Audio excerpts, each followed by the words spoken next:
So I'm Michael Laurie. I'm the pastor at Highlands Baptist Church, and I want to welcome you to this time, or this journey that we're going to be going on, conversation of virtue. And David Goa is going to be leading this discussion, and then if I have something brilliant, or if Brad has something brilliant, we'll chime in on that. David is how do I describe him? Well, he's a good friend. I love going over to his house for lunch and then talking about different issues in the church. And I'll say, well, I think it's either this or this. And then he'll just kind of calmly stroke his beard and then say, have you thought about this? And then he'll say something that just absolutely changes the whole conversation for me. So, and he lectures at a number of different universities and has spent a lot of time in the Middle East sharing at different conferences. And then my friend Brad, who is we met on Vancouver Island, and he was the one that kind of convinced me that God actually does speak to you, and has led me on an incredible journey, or I'd say Jesus has led me on an incredible journey, but Brad was the one that kind of opened up my eyes to that. He's a good friend. Love his thinking and his writing, and he is a professor at St. Stephen's University, right, in Nova Scotia? New Brunswick. New Brunswick. And I have to admit, the program that he's developed there, if I was going to start studying, I would definitely want to go to that school. And yeah, so I think that's about it. So the format is going to be where David's going to share for a little bit, share a few remarks, and then we'll kind of have a pause where we can have some reflections and thoughts, and then he'll share a little bit more. Okay. So if you have, when we have the opportunity to share, if you want to share share vocally, you can, or if you feel more comfortable with writing me a little message or something like that, and then I can read that out as well. Okay, David, is there anything I missed? Oh, great. I'm very appreciative that Pastor Laurie and Arete have been able to join us in this, and that he invited me to walk into this. We were chatting here some months ago, and I mentioned to Michael that I had finally, at this late stage in my life, gotten around to thinking a little bit about virtue. And I wanted to think out loud about it, and I wanted to think with some people about it. So I don't have anything new to say about this, but I do think it's worth revisiting the way in which the Christian tradition, the way in which the ancients have thought about virtue, and to see if there isn't something in that for us at this time in our life. So I've titled it, the words of the Apostle Paul, if there is any excellence. And the word excellence, of course, is a translation of the word in Greek for virtue. The word is Arete, and it really is referring to the excellence of a person's being, the excellence of their being that can be nurtured and come to its fullness. So I'm going to do two things tonight with you, I hope, and we'll have a chance to talk about both of them. One is to talk a little bit about what has happened to the language of excellence, how it has largely been banished from our conversation, including the conversation within churches, how it was, I would say, colonized by the language of values. So I want to speak about that a little bit, and then also about introduce the whole theme of virtue, which we'll spend the next few weeks spending some time thinking about. So I'm going to speak about this largely within the context of the Christian tradition. But it's important to remember that, and particularly important for Christians to remember it, for those that claim to be Christians, and important for those that don't have any intentional relationship to the Christian tradition. It's important to remember that the Christian tradition does not really understand itself as a religion. It understands itself as a revelation, insight, wisdom, teaching about what it means to be a human being. And it takes its cue, of course, from its central revelation, which is that God became human so that human beings might become divine. That is, so that human beings might become who they are created as in the image of God. So let me begin. And I'm hoping to speak for maybe 15, 20 minutes, and then we can talk together a little bit. So, are we called to duties and to living up to commandments, what we ought to do? Is that the center of things?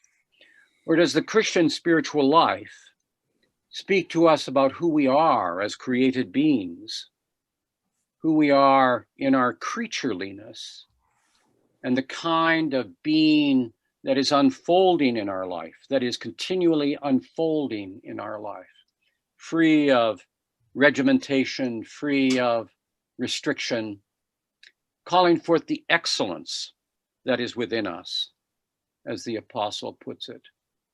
And then, of course, is the church then a kind of school of duty? Or is the church a community of the faithful, responding to the image and likeness of God found in all persons, in the depth of their fragility, disappointments, and joy, pathways opening to excellence, revealed in its fullness? As Christians, we would say, in the most excellent of human beings, the Rabbi from the Nazareth, Jesus Christ.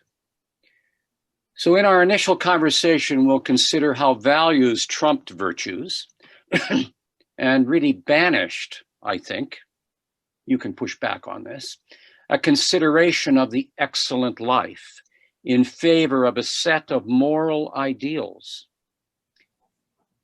And then we will begin with the four cardinal virtues: prudence, or wisdom and judgment, common sense as it's often understood to be; justice, which we are so often confused about the meaning of justice; fortitude, also called courage; and temperance, or that controlled and measured ability to engage our experience. And we'll conclude our series in a few weeks with a consideration of the theological virtues. I thought about whether I should start with them, but I think I'm going to end with them.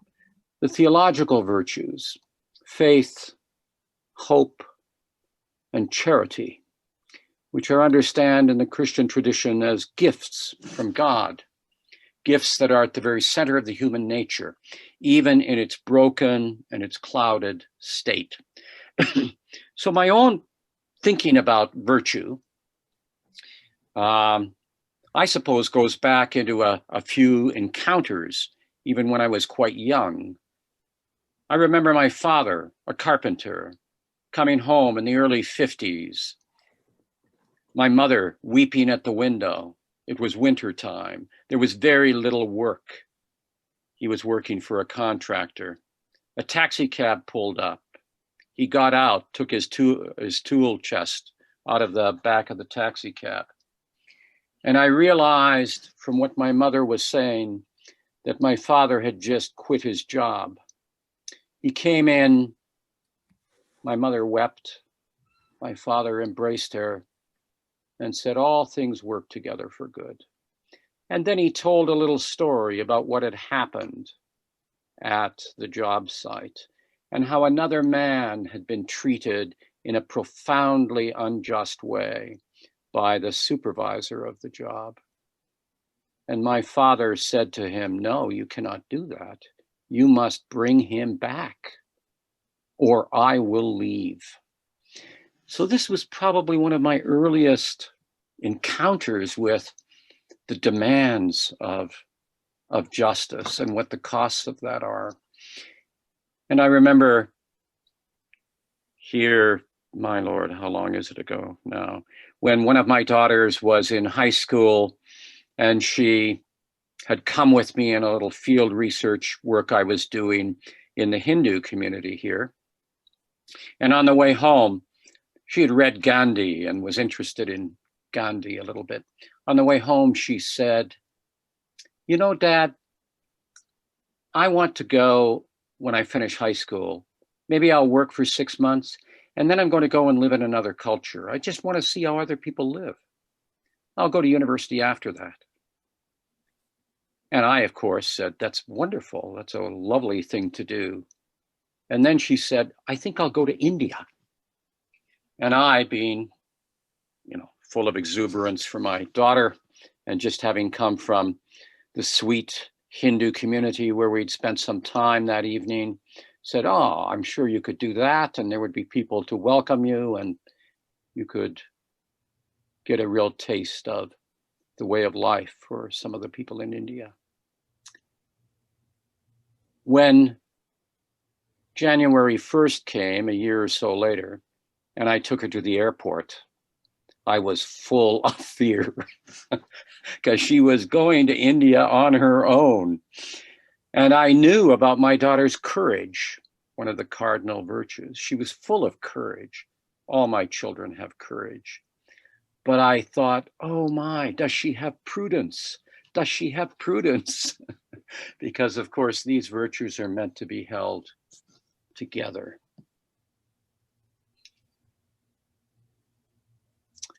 I also, in my modest study of artistic works, spent some time looking at Chinese and Japanese pottery.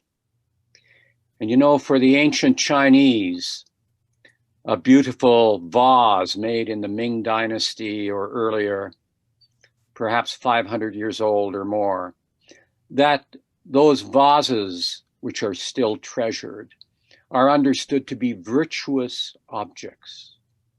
Virtuous objects. And that's the definition of virtue that I find most interesting. So those objects are made by potters that know what they're doing. They're made with beautiful design and beautiful glazes, and they're used in the common life for all sorts of purposes. And over that time, of course, many of them are destroyed, but there are some that have survived 1,000 years. And their beauty is enhanced by their wounds, by the cracks in them, by the little chips out of them. So a virtuous object is not a perfect object, just like a virtuous person is not a perfect person. A virtuous object is one in which the wounds of life have added to the beauty, have added to the beauty.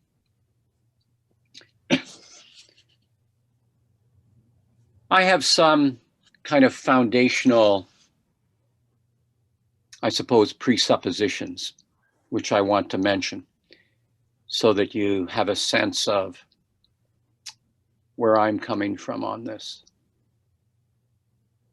And the first one comes, of course, from having grown up with the Christian scripture in the Hebrew Bible, and this extraordinary story in Genesis, which says that the human being is created in the image and likeness of God. that our nature is essentially good, that God breathed life into us, and that even our missteps, you can use the word sins if you wish, are expressions of a yearning for the wonder and mystery of life, a yearning for wholeness,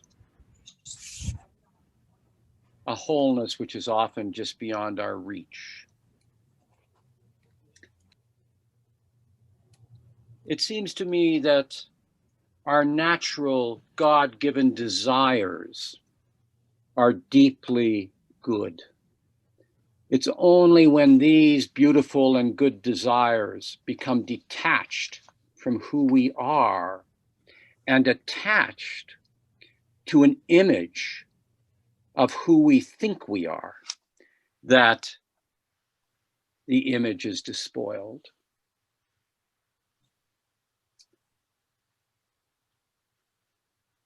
The third one is that our nature, our God-given nature in the image of God, is not closed. It's not complete. It's not in a state of stasis, but rather out of our nature and because of our nature with its free will, we are beings always on the way to becoming in the likeness of God. We are, as the ancients put it in Latin, in statio viatores, in the state of being on the way. We are always people of the way. We are always becoming.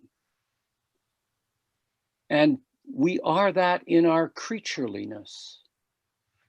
So our fulfillment is coming to greet us from the future, not as a product of perfect action, but as the unfolding in each moment of our being becoming new because of the encounter we are in the midst of. Our creatureliness, our creaturely being is always becoming. The kind of Christian response to this state of being on the way is not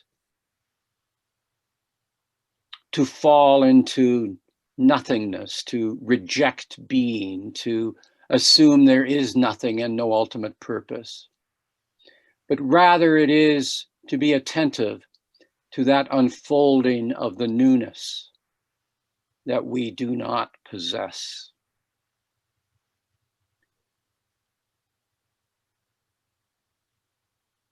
So as a result, the virtue of hope is the appropriate virtue of the in status viatoris, the virtue of being on the way, the genuine virtue of not yet.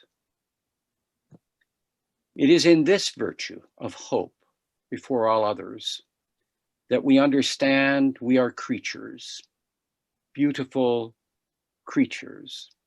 And as Christians and others say, a creation of God, a creation that is unfolding, unfinished, becoming. In the words of the apostle, a new creature in a new creation that unfolds every moment. So now I want to spend a few minutes and look at this language which seemed to me to have trumped the language of virtue over the last, well, really vigorously in my life, certainly since the 50s. Although its history goes back farther than that. So values language, you know, It's so ubiquitous in our society. I titled this section, Values Language, a Cuckoo's Egg, or Useful Moral Framework. My friend and colleague, Ian Benson, who teaches law and philosophy in Sydney, Australia, has this as a title of a remarkable essay he's written, in which he shows how values language has banished the ancient and much more central ways our civilization and the church have thought about the moral life. Ian has been a leading lawyer before the Supreme Court of Canada on cases that have to do with religion, freedom of religion, and public life. So he's been in the throes of this issue, as well as thinking seriously about it. Now, thinking about virtue gives us an opportunity to consider the moral life, not simply as a matter of behavior. Of course, good behavior is important, to be treasured. But good behavior does not lead us to the fullness of life. We know this from the Gospels itself. You recall that kind of haunting text where a man comes to Jesus by night, and he comes by night because Jesus is considered a kind of, marginal rabbi, and he doesn't want to see himself associated with him. This man is rich. This man has gone to all the right schools. He's supported the right synagogue. He's given to the right charities. He's done everything right. And he says to the rabbi, "Master, I have lived the whole of the law. Why is it I am still empty?"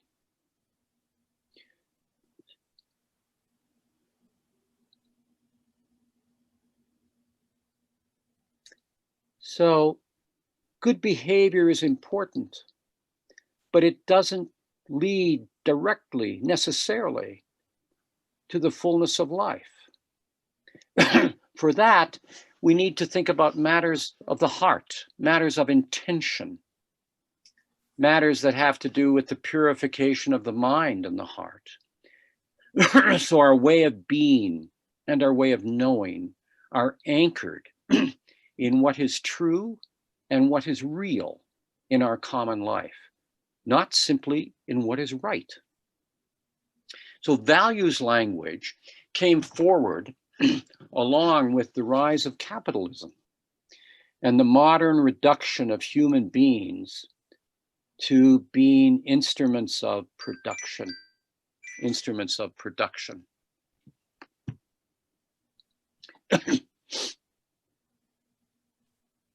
It's very curious how that has happened.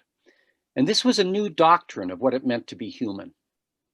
It's implied by both capitalism and communism and other forms of modern humanism, and it's grounded in a set of things, in the simplicity of human psychology, seeing human beings as much thinner than they in fact are.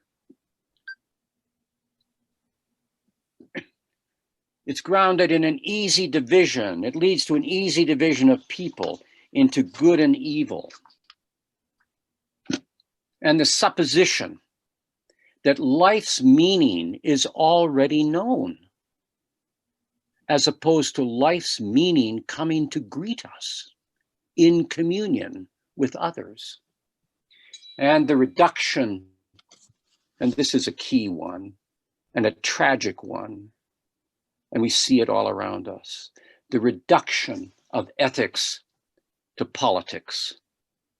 These four were written about very recently by Gary Saul Morrison in a remarkable essay called The Suicide of the Liberals, published in First Things, worth reading.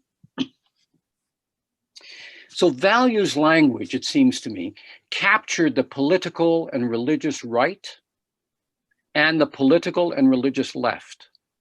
It captured the whole field. It captured conservatives and liberals alike. Values language laid its egg in the nest of the church as well. That cuckoo's egg laid in the nest of another bird. You know how cuckoos do it. This is Ian Benson's lovely metaphor for this, since he lives in Australia. Cuckoos lay their eggs in other birds' nests. And since the egg can be mistaken for the egg of that bird, another bird has to sit on that egg and hatch that egg. And the moment that cuckoo's fledgling is hatched, it is bigger and stronger than the others, and it takes and pushes the other fledglings out of the nest, usually to their death, and remains the only mouth to feed. So it seems to me that values language has nested in the church and has kicked the rich tradition of thinking about the human nature and human being, the rich tradition of thinking about virtue and what the good life really is, and has kicked that out of the nest. So what characterizes this language? Just a few things. The term values is purely subjective. It lacks the rich frame of thinking about virtue that stretches back to the very foundations of Western civilization. And I would say to the foundations in their own terms and their own vernaculars of other civilizations as well. And it is thought about in many and very textured ways in Christian tradition. Values are personal assertions of the will, your personal will, the will of your group, the will of your social class, the will of your political commitments. So we have these curious things called Christian values, family values, corporate values, Canadian values. And we take refuge often in you have your values and I have mine. End of conversation. Values language colonizes our thinking about the moral life. It imprisons this thinking in our ideological interests, and it unhinges and isolates our consideration of behavior from the question of being itself. It's interesting the way that gets unhinged. That really happened quite a long time ago, although it's become so popular more recently. But one of the things that happened, just as a footnote, is that 300 years ago, in the Roman Catholic tradition, which is a rich intellectual tradition, moral theology, that is a theology of behavior, got separated from the thinking of ontology, of being in Catholic thought. So that moral theology became a kind of separate discipline from thinking about our being, thinking about what it means to be human.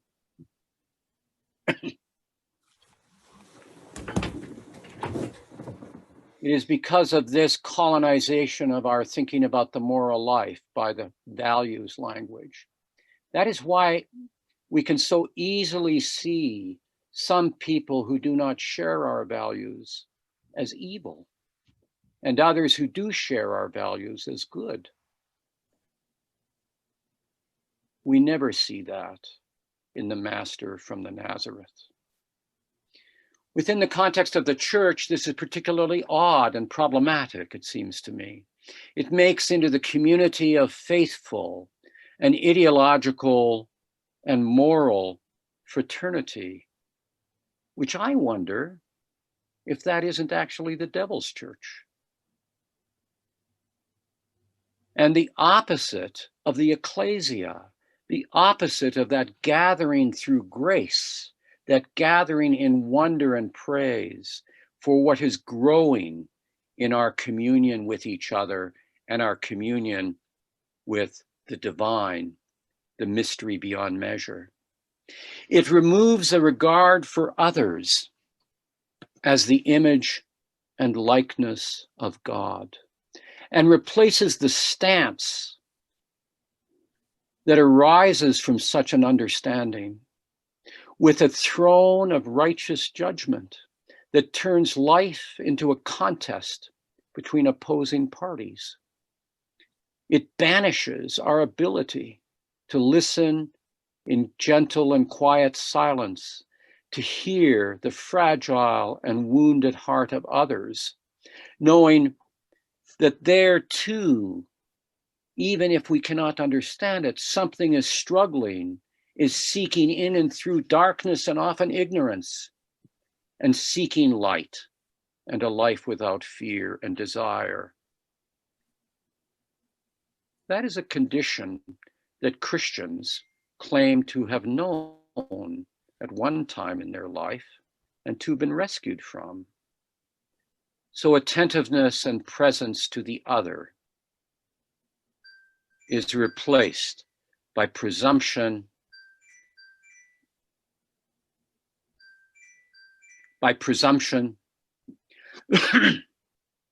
pardon me, and certainty. And presumption and certainty are surely the conditions of bad faith. So values language is particularly harmful when it becomes the preoccupation for the spiritual formation of the young, for our children. It's as if our children's behavior drops into the center of our consideration, and their being, their soul, falls to the side. A regard and attentiveness to the unfolding of our children's self-understanding, their sense of meaning as it is beginning to take form, their sense of purpose, is all in danger of being waylaid when all we can see is their behavior. We are in danger of perpetuating a kind of moral injury, an assault on their being that does little more than deepen their fledgling sense of belonging to what is greater than their immediate passions. And worst of all, it can root them in a language that gives them no room to understand, as the Apostle Paul put it, why they do what they do, not intend, and do not do what they do intend. So my sense is that values language is superficial when it comes to the spiritual life. That is, it gives no way of understanding the unfolding and the struggle of human nature to join the richness of being on the way. And attending to how all things are made new. This language has no room for the revelation that is embodied in human missteps, embodied even in sin and error. It can all too easily lead to despair and a loss of any sense of their essential God-given beauty and goodness. George Grant, our eminent Canadian philosopher, understood that values is an obscuring language for morality, used when the idea of purpose has been destroyed. Everyone uses the word values to describe our making of the world. Capitalists, socialists, atheists, avowed believers, scientists, politicians. The word comes to us so plenitudinous that we take it to belong to the way things are. It is forgotten, Grant says, that before Nietzsche and his immediate predecessors, human beings did not think about their actions in that language. They didn't think about their actions in the language of values. They did not think that they made the world valuable, but that they participated in its goodness. So values education, it seems to me, is a kind of schooling in an ideology, maybe a good ideology or not so good, but ideology nevertheless. It cuts off moral education at its core because it banishes the question of being. The earlier language of virtue draws on a tradition offering more than personal choice, offering a framework that itself holds together our limitations and missteps, holds them gently in an understanding that we are on the way. And whatever mistakes we make offers us, depending on our response to them, an opportunity to an enlarged sense of who we are and what life may become. It does this because there are no personal virtues. Virtues flourish in communion and through experience. They may flourish in our becoming. So the language of values is above all the language of Nietzsche. It is what is left once you have eliminated the idea that there are purposes that intrinsically belong to being, our being as human.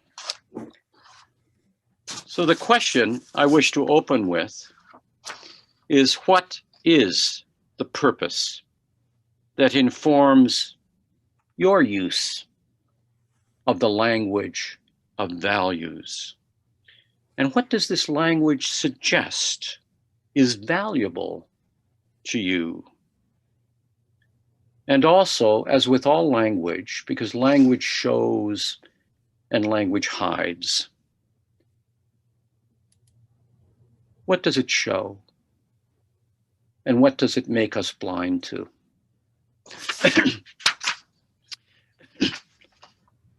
So that's enough of my initial remarks here. All right, thank you, David. Yeah. I'm going to jump in at this point. And you've done a nice segue to Nietzsche and how the question of what the values language sort of veils and unveils, why we might gravitate towards it, and what are the differences between values and virtues in that sense. So thanks for setting this up for us. That's an incredible foundation. I want to share just where I assumed values was a great thing and learned it within the context of church planting, and then began to have my suspicions about it the more I read George Grant and his assessment of Nietzsche, and what that led me to see was lost from the virtues language. So first of all, values sounds great because it asks me a question. It asks, what do I value? And that seems like a good thing to introspect about. It's like, what is most important in my life? What do I value the most? And how did I come to value that as over against other things?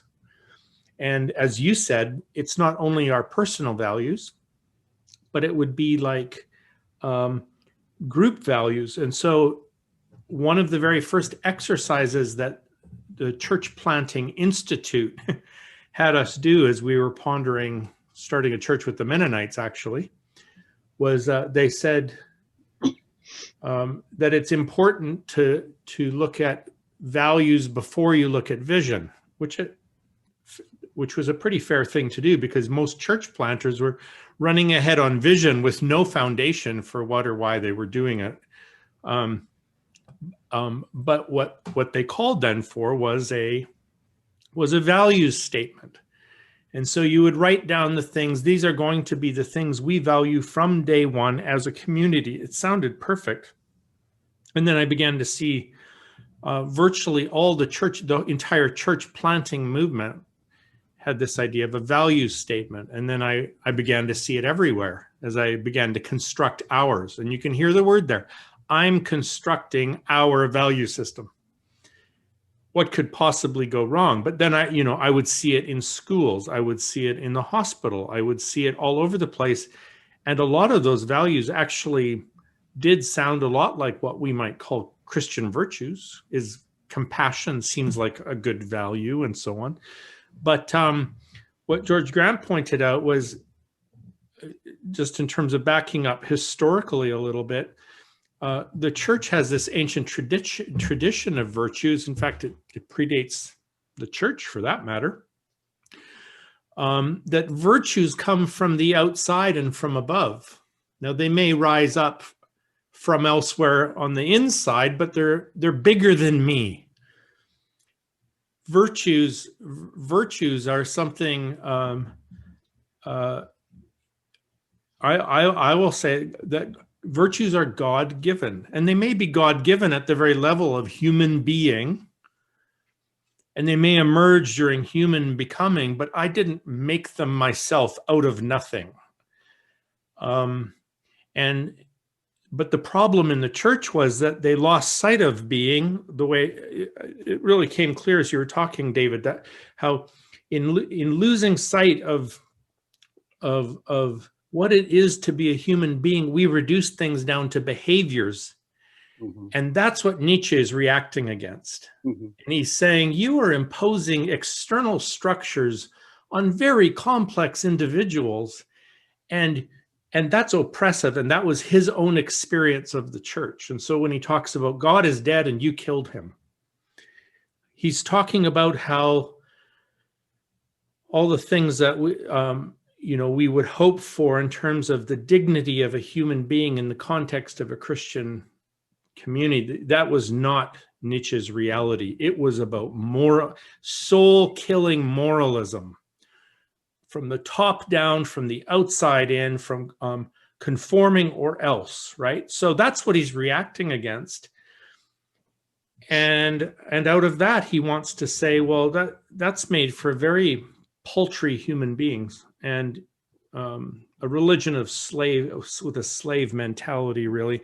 And so it's his project at first sounds good. He's pushing back against this. Let's go down there still.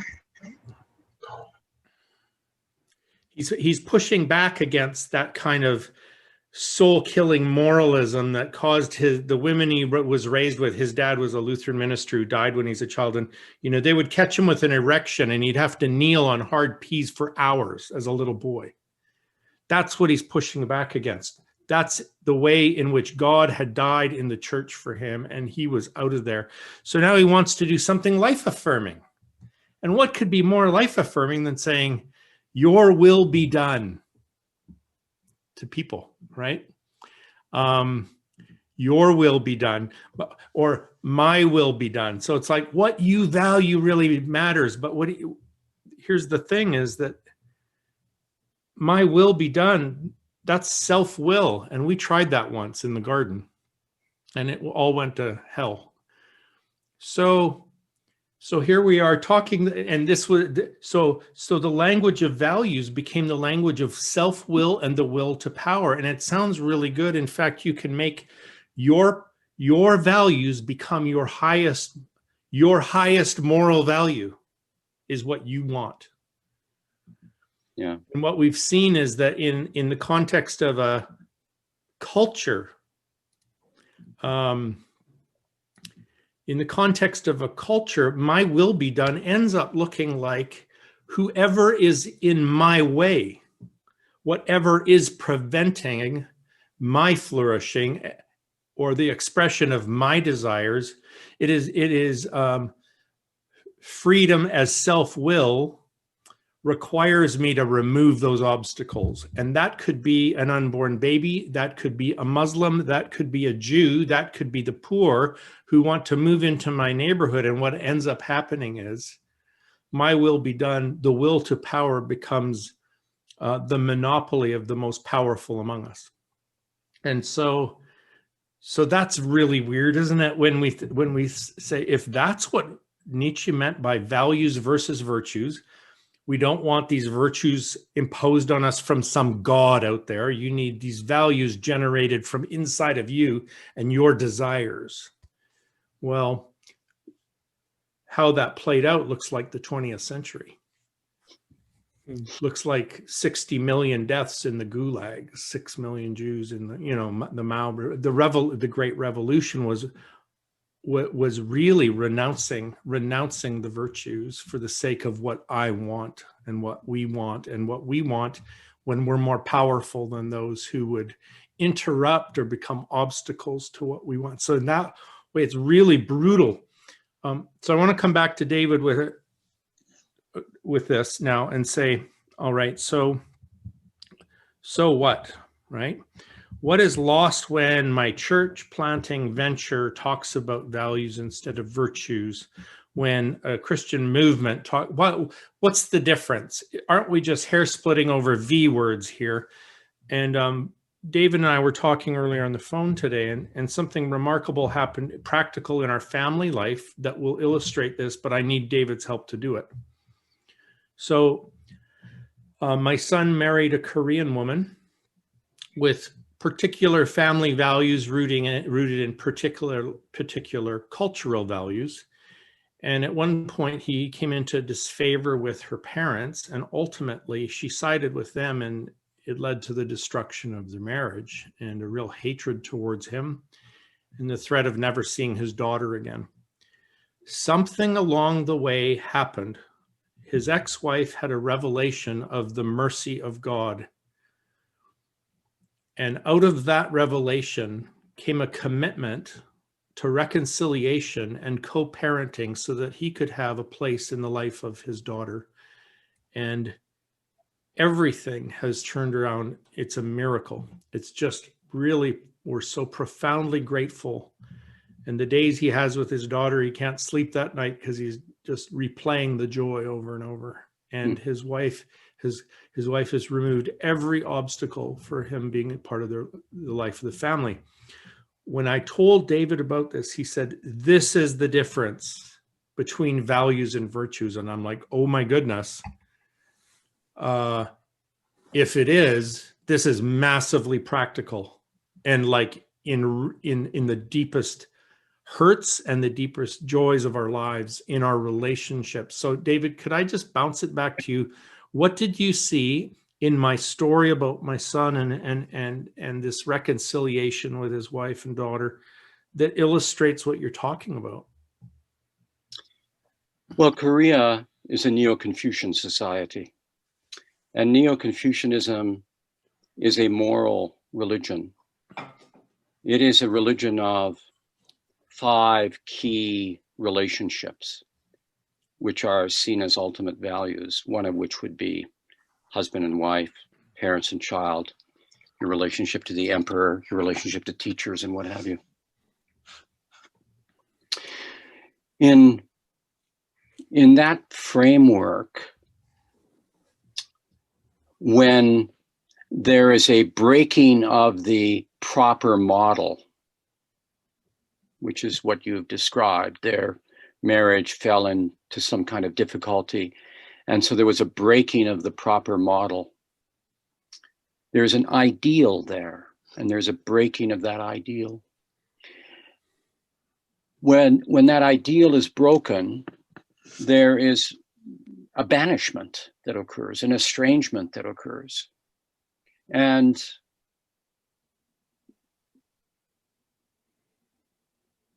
values language makes banishment and estrangement normative. A moral imperative. A moral imperative. Whereas the language of virtue is the awakening to the fact that there are 3 beings here. There's a little one who is on the way, the mother, the father. There is more here than your ideals about marriage.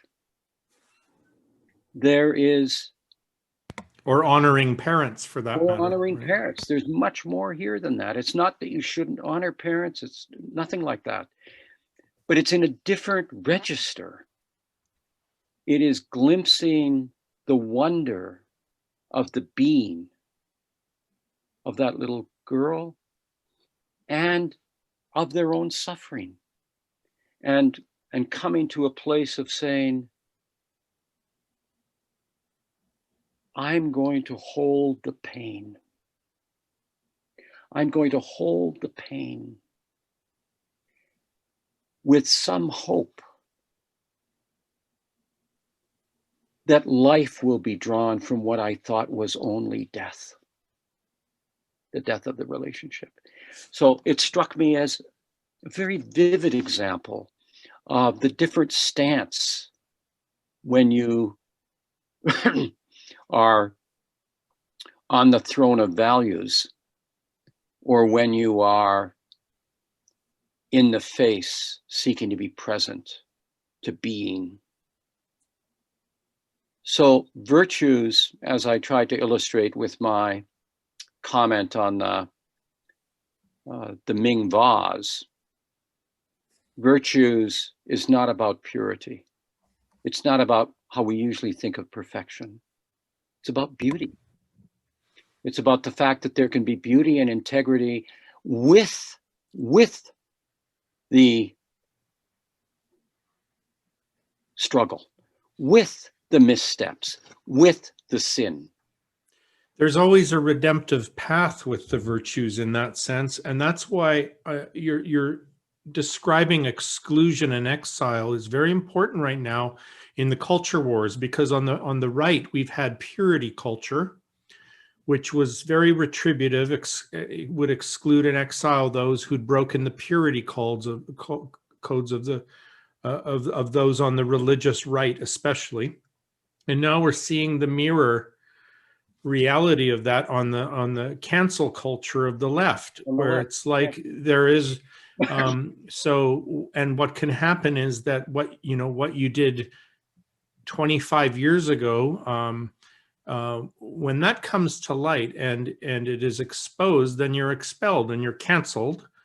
And if someone has a screenshot of something you posted 5 years ago on social media, and it's another purity code that others and excludes, and the good test of this is there a pathway to redemption for this person or not? And what I hear across the left-right spectrum, the whole spectrum, even the center of the spectrum itself is the world system of values that excludes others and exiles. And what you're describing with the virtues is a way to transcend that spectrum, to get out of that matrix that's really enslaved us to whatever script we've been given. And so in the end, it's not even Nietzsche's ideal of like generating your own values. You're just a slave from one gilded cage to the next in that. Am I tracking with you? Is that about right, David? Of course. I mean, there are forms of Puritanism that I prefer to other forms of Puritanism. Yeah. But I think most often I realize that that's what it is. And, my sense is, I think I've said this to you before, that Christianity is not about purity. Purity and perfection are not at the center of the Christian tradition. Forgiveness is. And since forgiveness is at the center, that is really speaking to us about the fact that holiness is possible, and it includes the brokenness. It includes the suffering. It includes the whole of what we see in the passion of Jesus Christ. Well, as long as we define all of it. As long as we define sin as missing the mark, where we define the mark as moral perfection or holiness as good behavior, then we were forever trapped in that. But what I hear you saying is actually the mark that we're aiming for is life. Is life under grace and mercy for brokenness and forgiveness for. I mean, that's actually the mark. Yeah. Hmm. Thank you. Yeah. Yeah, just one more thing about this. To do with family. It seems to me that this was a great confusion for focus on the family as a movement when they would try to read the Gospels and see Jesus pushing back against evangelical family values there. What do you make of that? Well, I mean, I've often thought that there wasn't one family in the whole of the Bible that you would want, even as a neighbor.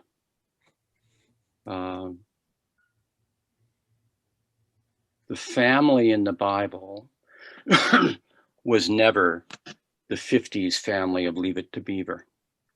The family in the Bible was, first of all, always extended and was always full of mess. That's why the Hebrew scriptures are what they are. You know, they're the messiest sacred documents in the history of the human race. Why? Because God is the God of love and the God of restoration, not the God of purity and righteousness. For all have sinned and come short of the glory of God. That's the Magna Carta of the Gospels. That's our writ of freedom. It liberates us from focusing on the sin, gives us the opportunity to look again at what the fundamental purpose of life is. We are made for communion. We are not made for estrangement.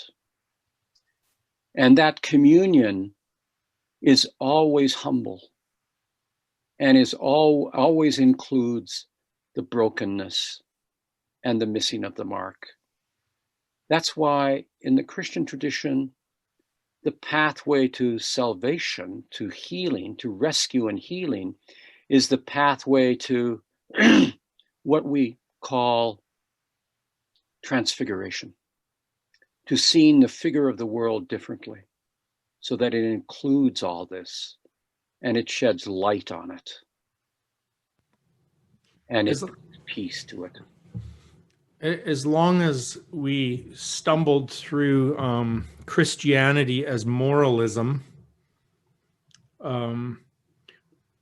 even it created quite a tone in terms of it created a tone.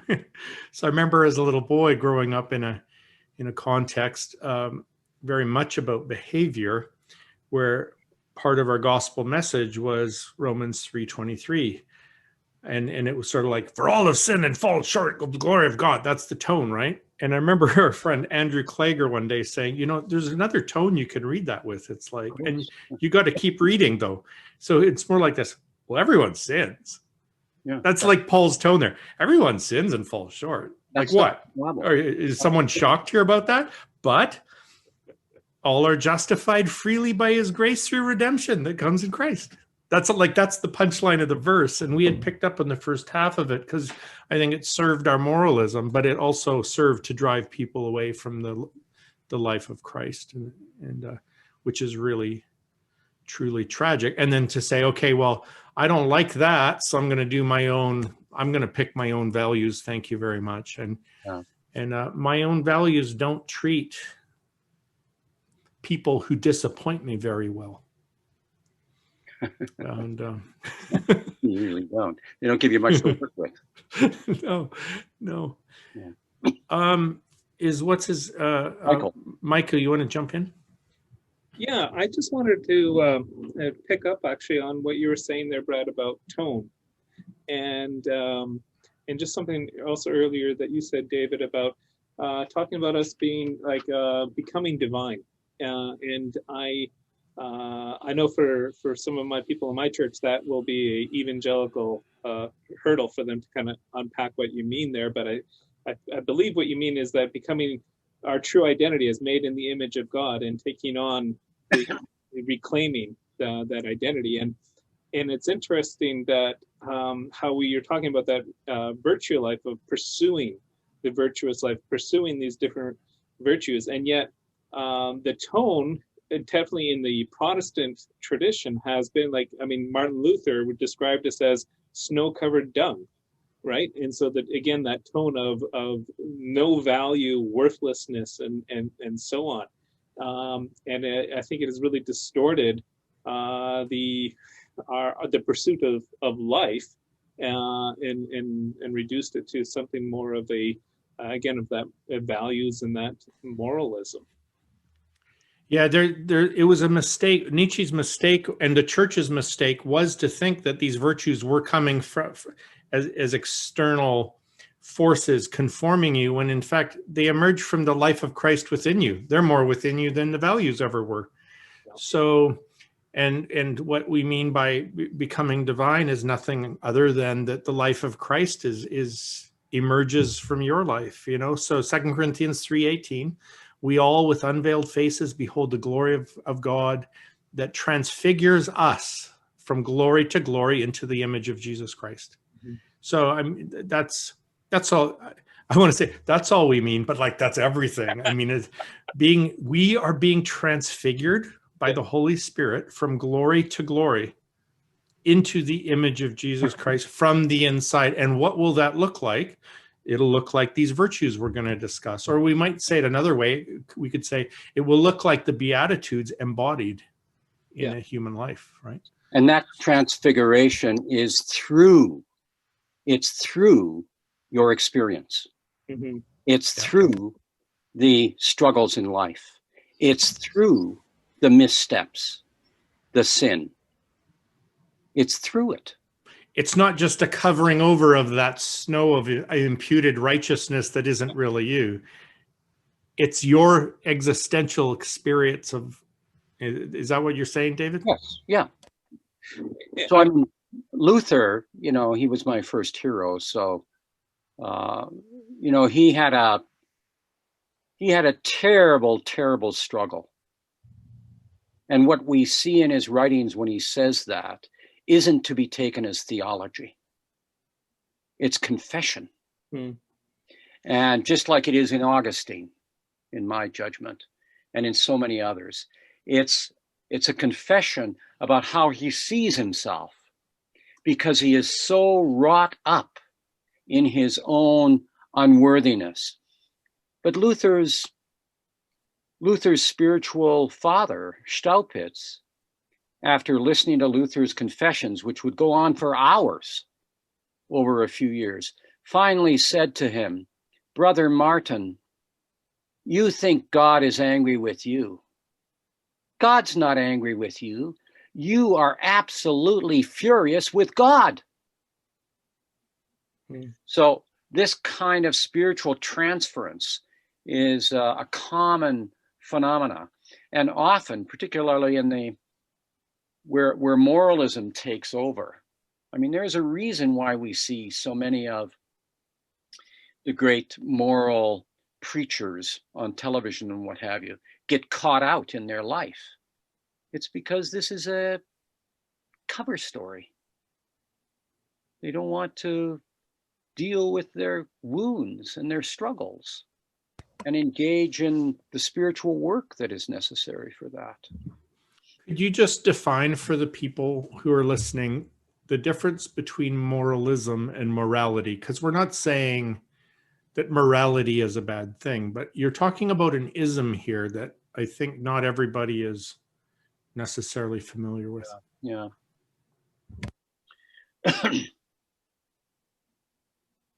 Well, we'll be spending time on this through all our sessions together, because the moral life, in the sense that I am using it,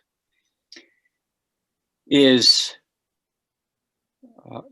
about the way in which all that is best in the human being comes to flourish. Moralism is an abstraction. It is picking and choosing a set of identifiers, sort of moral identifiers, and turning it into a litmus test to decide who's in and who's out. Moralism is, at its best, is a stage in the life of a human being.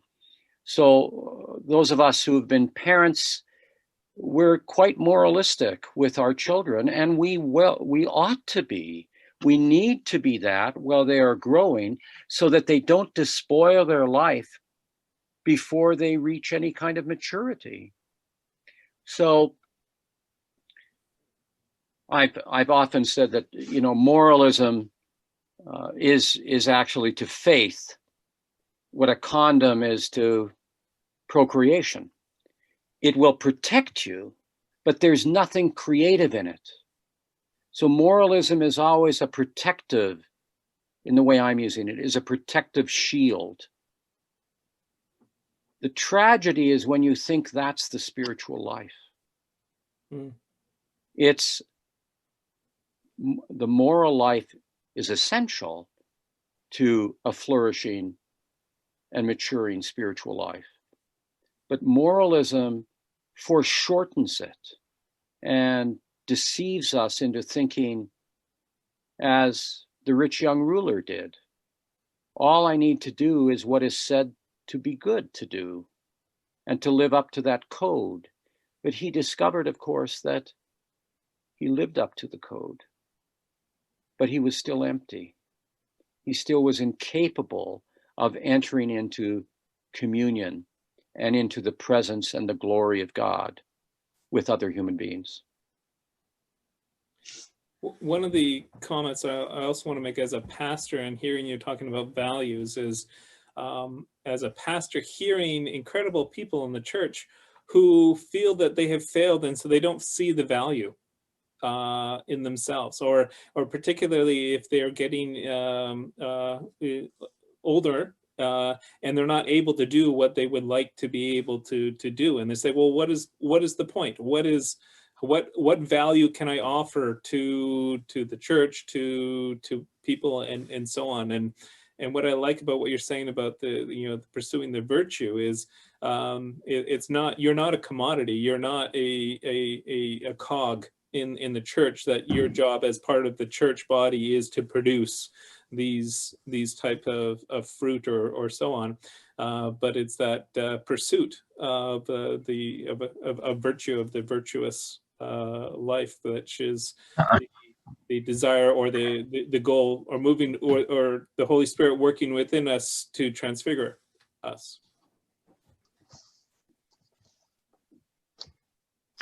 Are there queries and comments and things that others would like to put on the table?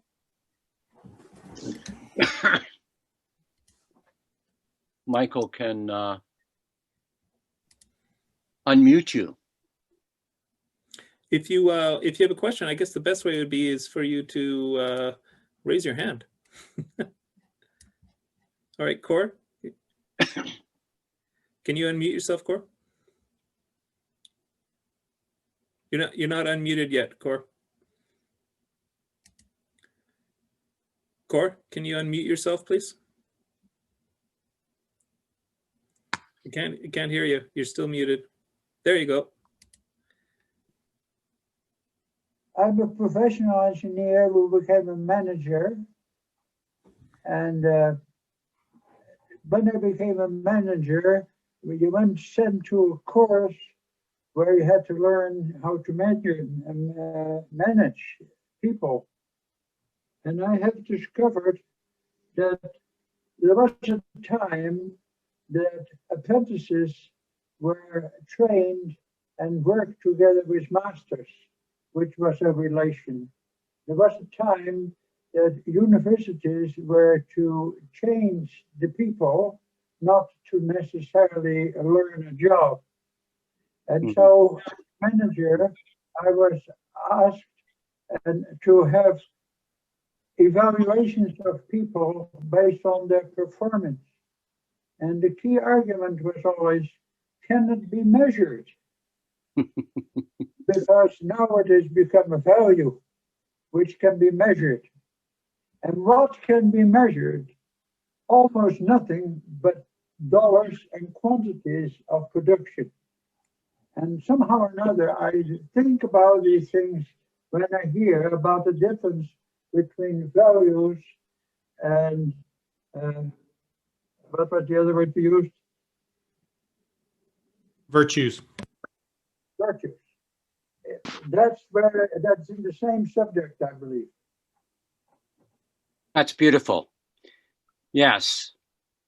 And the measurement, the whole notion of a scale is over against others, whereas the world of virtues is never over against others. The world of virtues has to do with what is it in the being of this person in front of me, whoever they are. What is the fullest expression of their being that is possible? It's not comparative. It's not to some standard. It is the coming to flourishing of what they are, and they come to that through our relationships with them, as long as we're not engaged in wounding them. So it's a lovely comparison you make. Yeah, you can see there. I mean, that's exactly it. So there's the word now. Now we get it. It's not just what I value. It's what value I put on somebody else, that I can quantify them, that I can compare them, that I can monetize them. So value language becomes this economy that is very exploitative in that sense. And I could see that being super dangerous. We worked with the disabled folks a lot, and 1/3 of the church I had been part of planting were people in full-time care, many of whom were not even able to communicate or comprehend. And in terms of values, their life was actually not deemed worth living. Now, we weren't at a point where we'd actually eradicate them after they were born, but there was intense moral pressure put on parents who might have a Down syndrome baby in the womb. And there's an, I'm not one of these far right pro-lifers who many would cringe at, but I can say this, that there's a medical intent for a genocide of an entire people group, because their life is not worth living. And it is considered a moral value to do that. That's but I mean, that's just an extreme form of what you're describing in terms of the workforce even, right? And I guess we have to make valuations around performance at work and so on. But I can see that transposed very quickly into bosses being willing to scream at and belittle people who are just as valuable in God's eyes as they are, but because they're lower on the totem pole, I can treat them as less than I am, and it's not charitable. One of the comments that has been written in is Micah 6:8 about virtue or value?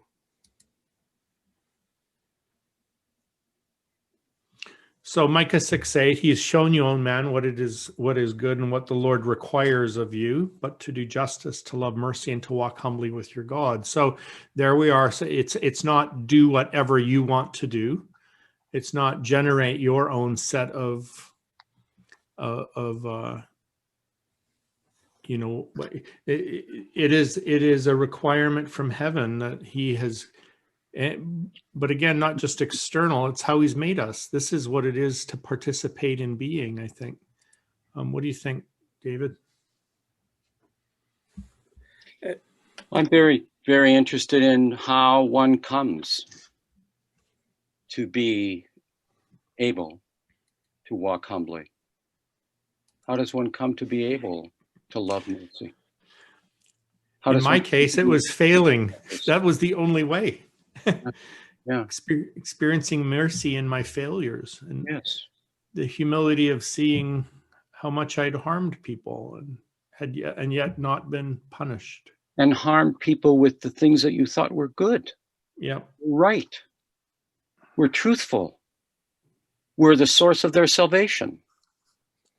It's remarkable how that works. Sorry, David, do you have? No, that's fine. I pulled up an article by Brian Zand on Virtuous, and he is talking about Micah 6:8, and I like how he puts there, a life of doing justice, working with God to make a world gone wrong, or working with God to make right a world gone wrong, and a life of loving mercy, loving to extend the kindness and mercy of God we found in the gospel of Christ, and a life of walking humbly, the radical countercultural life that flies in the face of Babylon's corrupt values.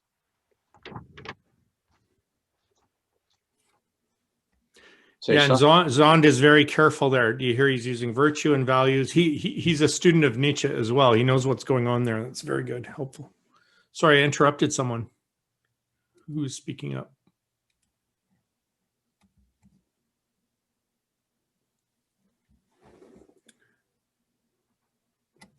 Oh, my dad, Wayne, can you unmute yourself? Okay. It's rare for your father to be muted. I'm Sherry's not in the room, so I'll be quick.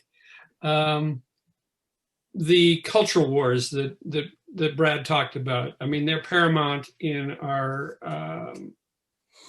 society and our news and everything else, and we constantly are pointing fingers at the United States, but there are cultural wars in our own country. I'm struggling a little on the sense of values and virtues, and I must confess, I would have to pull the books out again and reread them on Bonhoeffer. And the assumption I'm going to make, and David and Brad can help me, and even Michael can help me, was there a struggle with Bonhoeffer over values and virtues in his exercise of grace, and yet being part of the conspiracy to assassinate Hitler? And one of the traumas I'm having is watching this rampant lies, disregard for values that I've held true in the past of peace and order and acceptance of all, being totally tarnished and attacked in these cultural wars. And then trying to respond, I'm going back to old tools in responding with what I perceive to be values. Your introduction of the concept of virtues is putting a challenge on me to say, okay, how do I respond to this cultural war through virtues? And the question I have is, was that part of Bonhoeffer's struggle in his development of what he prepared? So I'll mute myself and let you and Brad or Michael respond. Wayne, what in terms of the culture wars, certainly here'd be an easy one. So where values would say, "Oh, us versus them." That's the spectrum. That's what values get you. I devalue them. Mm-hmm. I value us. And then if I go off script for us, then us stabs me in the back, all of that. And then engaging them in a non-hateful way would be virtuous in that sense, right? How to resist the monster without becoming the monster. Right. And that is a struggle I'm having with. Yeah. In encountering a pastor in our community in the grocery store, and in the last 3 days, and he is spouting stuff that I was totally shocked by. And things of having been a history student before I became a clergy, my study of the 20th century, and particularly the Second World War and the Holocaust. And what I could hear in this man was a pathway to the Holocaust. Yep. And I'm just totally struck. And yet, what do I turn to? I was polite, I was cordial, I was responsible at the grocery store. I didn't totally freak out, but inside of me, I was freaking out. That my only response was anger, because he had totally attacked what I perceived the values I hold. Well, if you didn't punch him in the nose, then self-control showed up, and that's a form of love for those we find unlovable. Honestly, I mean, it's the best you can do someday. I just want to say one thing. I probably, David's the better Bonhoeffer person, but I want to say that we see Bonhoeffer's costly discipleship that he writes about the Sermon on the Mount when he's living in America. What happens when he gets back into Germany? Whatever his involvement really was or wasn't, yeah, he begins talking the language of national destiny. That's a shift. Regardless, he could be entirely innocent of the assassination attempt, but the fact that he shifted from Sermon on the Mount back to national destiny as being the reason why we need to get rid of Hitler is a move from virtues back to nationalism of sorts. All right. But David may disagree, but I'd really like to hear his point of view on that.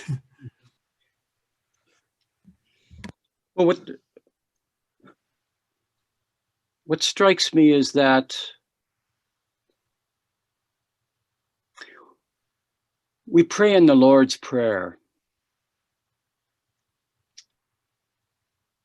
lead us not into temptation, but deliver us from the evil one. My sense is we pray that for several reasons, but not the least of which is I never want to be in Bonhoeffer's situation,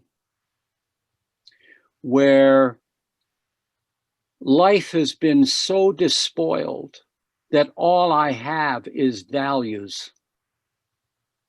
So despoiled that all I have is a very precious value, which I must sin against as well in order to try and bring about a corrective. You know, Bonhoeffer is said to have, you know, in his discussions with members of his family around the proposed assassination of Herr Hitler, to have struggled with that because he was, unlike most Lutherans, a pacifist in his orientation. And finally, sort of quotes Luther's words that you are probably familiar with: sin boldly, and bolder still ask for the grace of God. I think Bonhoeffer came to the decision that there was no way out of this situation. It was simply a situation in which evil was devouring everything. And so he becomes a kind of martyr to his own sense of what is right and proper, and decides that he will give up his salvation in order to end this. So,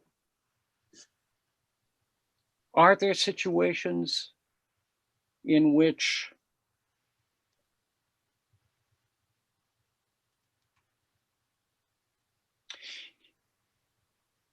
life is reduced to a struggle of values?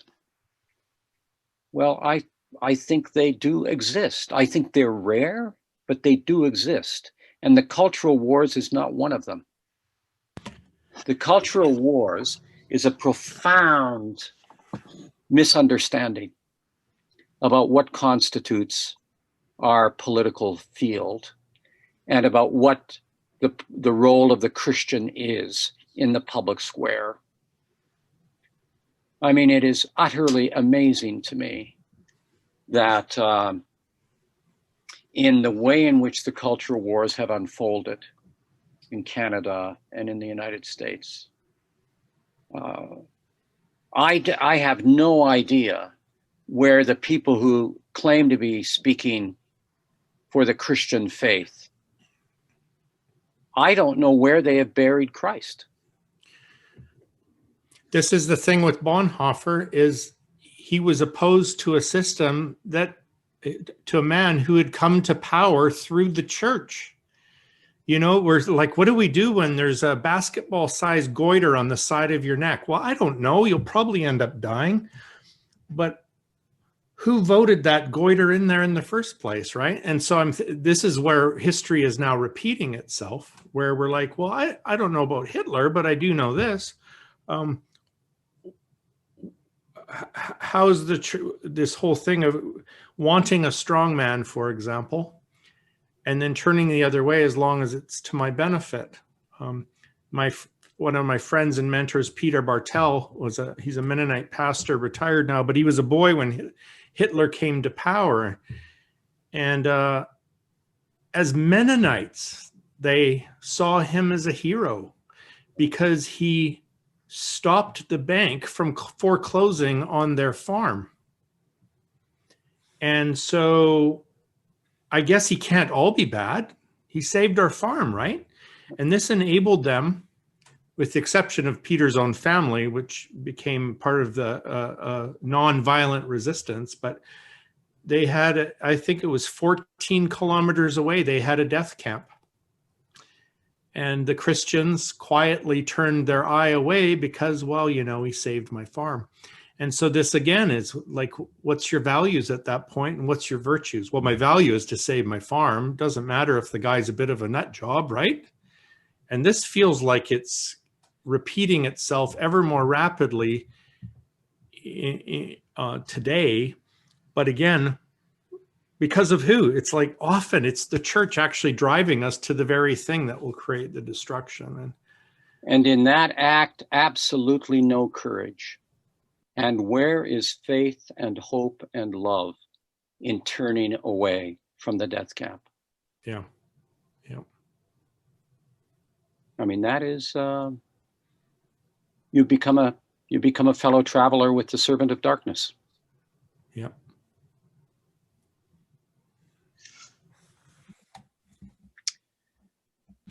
So Wayne, do your best to not punch people in the nose when you can, but I think there's in your heart is to resist evil, and the question is, how do we overcome evil with good, and what does that look like? And sometimes it just looks like you having the bloody nose. But so Wayne, I have just a thought on that sort of thing.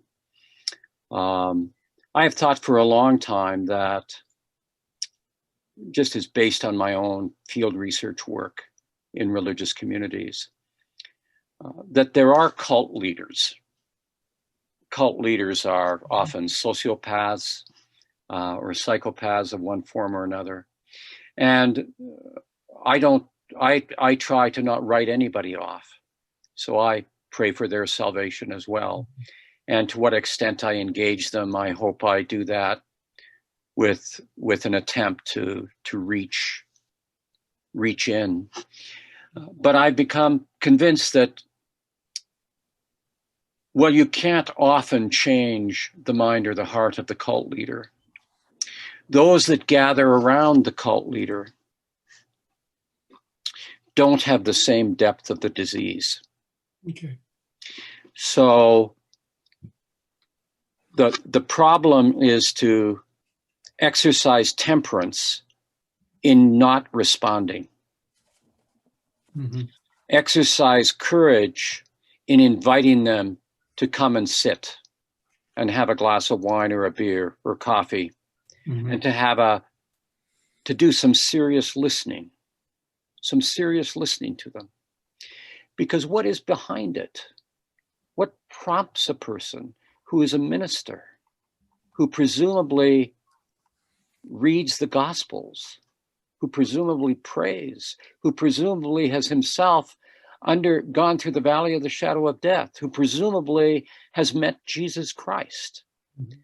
What's behind it to make him a captive of this kind of ideological nonsense? So we have got to break the burden of engaging in the cultural wars. The cultural wars are not Christian and cannot be Christian No. because there are no Christian values. There are no Christian values. The Christian church is about transformation. It's about transformation. It's about coming to see the world as Christ sees it. And that is seeing each human being in the world as the image of God, no matter what they say, no matter what they believe, no matter what they do. I think, to me, Jesus Christ is the teacher and the model of this. What do we see him do? We see him in every encounter. We see him being present, not just to what is said, but present to what isn't said, present to whatever the murmur of the heart is that the person can't even hear themselves, but he hears it. So what you're experiencing there is the colonization of fear. So what's behind the fear? And how do we untie the fear?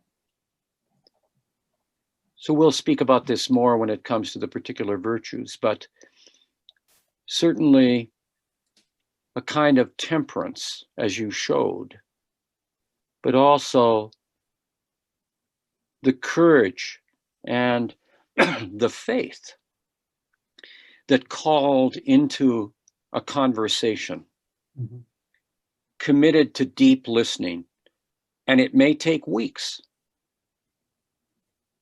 There is the hope of doing what you can do to untie the knots that has led that person out of the kingdom of God and invite them back in. Thank you.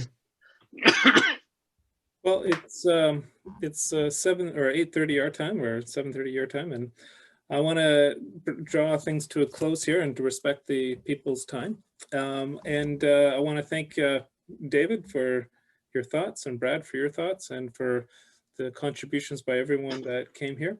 Our next session will be on November 30th on the Monday, and the topic will be prudence. And David, what is prudence? Just as I'm... Well, I've often thought that I would have liked to have named a daughter Prudence. All right. Well, we will talk about it. Okay. And try to think about whether you've ever encountered it. Okay. Whether you've had an encounter where you've seen Prudence. She's beautiful. So. Well, thank you again. And for those in our church, I also just want to say, if you would like to thank David with his contributions, and you would like to make a donation towards him, you can get that to me, and then I'll get it to David as a way to thank him for all his efforts that he's put into this. Otherwise, I wish everyone a good night, and I'll see you in a couple of weeks. Thanks so much. Bye-bye.